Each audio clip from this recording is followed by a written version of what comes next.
Tulip সিদ্দিককে বরখাস্ত করতে প্রধানমন্ত্রী কিয়ার স্টারমারের প্রতি আহ্বান জানিয়েছেন যুক্তরাজ্যের বিরোধী দলীয় নেতা কেমি ব্যাডেনোচ।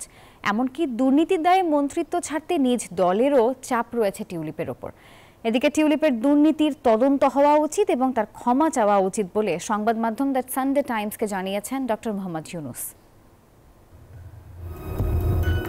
সাবেক প্রধানমন্ত্রী শেখ হাসিনার ঘনিষ্ঠজনের কাছ থেকে ফ্ল্যাট উপহার নেওয়া এবং সেটির তথ্য গোপন করে ব্যাপক চাপের মুখে পড়েছেন টিউলিপ সিদ্দিক। নানা সমালোচনার পর এবার যুক্তরাজ্যের সিটি মিনিস্টার টিউলিপ সিদ্দিককে বরখাস্ত করতে প্রধানমন্ত্রী কিয়ার স্টারমারের প্রতি আহ্বান জানিয়েছেন দেশটির প্রধান বিরোধী দল কনজারভেটিভ পার্টির প্রধান কেমি ব্যাডেনোস।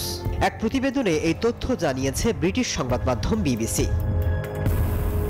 কনজারভেটিভ পার্টির এই নেতা বলছেন কিয়ার স্টারমারের টিউলিপ সিদ্দিককে বরখাস্ত করার সময় এসেছে। এমনকি শেখ হাসিনা সরকারের সাথে তার যোগসূত্র নিয়েও গুরুতর উদ্বেগ প্রকাশ করেন তিনি। এর মধ্যে দুর্নীতির অভিযোগে অভিযুক্ত টিউলিপকে নিয়ে কথা বলেছেন প্রধান উপদেষ্টা ডক্টর মোহাম্মদ ইউনুস।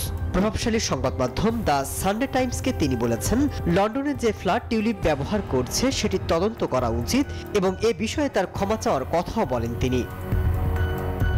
এদিকে টিউলিপকে নিয়ে মুখ খুলতে শুরু করেছে নিজ দলের সদস্যরাও। এমন অবস্থায় সিটি মিনিস্টার টিউলিপের উপর বাড়ছে চাপ। মাসুদ রানা, নিউজ 24।